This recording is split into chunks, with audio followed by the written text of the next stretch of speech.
কষ্ট করে কেকটা ফ্রস্টিং করার পরে কেন কেটে ফেলতে হলো সেটাই আজকে আমি আপনাদেরকে জানাবো। তার পাশাপাশি উইদাউট নজেল কিভাবে আপনারা সুন্দর একটা কেক ডেকোরেশন করে ফেলতে পারেন সেটাও দেখাবো।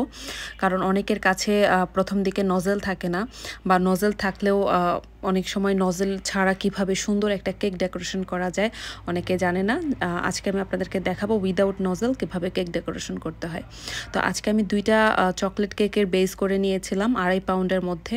তবে আমার যে একটা প্রবলেম হয়েছিল, আমি যেহেতু গত 1 বছরের মধ্যে 3বার বাসা চেঞ্জ করা হয়েছে, যার কারণে আমার যে 1 পাউন্ডের যে মোল্ডটা, আমার 4টা-5টা মোল্ড ছিল 1 পাউন্ডের, আমি একটাই পেয়েছি শুধু, আর বাকিগুলো কোথায় আছে আমি আসলে খুঁজেই পাচ্ছি না।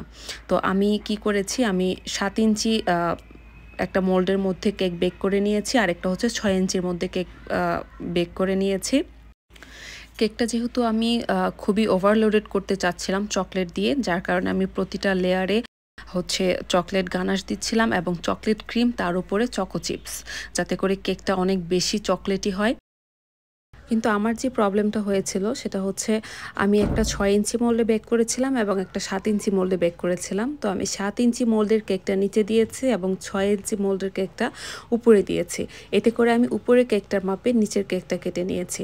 এতে করে বোঝার কোনো উপায় নেই যে আমি দুই রকমের মোল্ডের মধ্যে কেকটা বেক করেছি। বাকি যে অবশিষ্ট কেকটা আছে সেটা কিন্তু আমি ফেলে দিব না, সেটা দিয়েও খুব মজার একটা রেসিপি করা যাবে, যেটা আমি পরবর্তীতে কখনো শেয়ার করব। তো আমি কেকটা যেহেতু একটু হাইটের মধ্যে করেছি, তাই আমি কেকের মধ্যে দুইটা আমি স্ট্র দিয়ে দিয়েছি।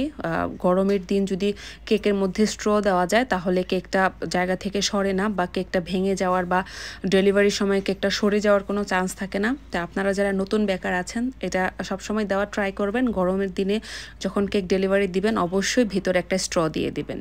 এরপর আমি কেকটা মোটামুটি একটা ফিনিশিং দিয়ে পাশে একটা ওয়েবিং ডিজাইন করে দিয়েছিলাম। এই ওয়েবটা এখন খুব বেশি চলতেছে, খুব বেশি এটা ট্রেন্ডিং আছে, তাই আমিও চেষ্টা করলাম একটা ওয়েব ডিজাইন করার জন্য। এরপর আমি হোয়াইট চকলেট গানাশ দিয়ে আমি চারপাশে ড্রিপিং করে দিচ্ছিলাম। চকলেট কেকের মধ্যে হোয়াইট চকলেট গানাশটা খুব ভালোই যায়, এটা মন্দ যায় না।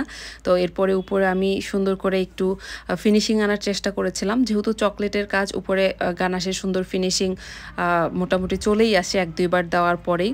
তো এরপরে আমি কোনো নজেল ছাড়া, উইদাউট নজেল, আমি কয়েকটা নন এডিবল ফ্লাওয়ার অ্যাড করে দিচ্ছিলাম, যেগুলো আসলে খাওয়া যাবে না, দেখতেই সুন্দর। এখন মানুষ খুব কম ক্রিম পছন্দ করে, এখনকার মানুষ আসলে আগের মতো খুব বেশি ক্রিম দিয়ে কেক পছন্দ করে না। তো কেকটা কাভার করা বা কেকের বেস তৈরিতে যতটুকু আমরা ক্রিম দিই ততটুকুই এনাফ। উপরে আসলে খুব বেশি ফ্লাওয়ার দিয়ে, ক্রিম দিয়ে আসলে এখন মানুষ খুব বেশি পছন্দ করে না।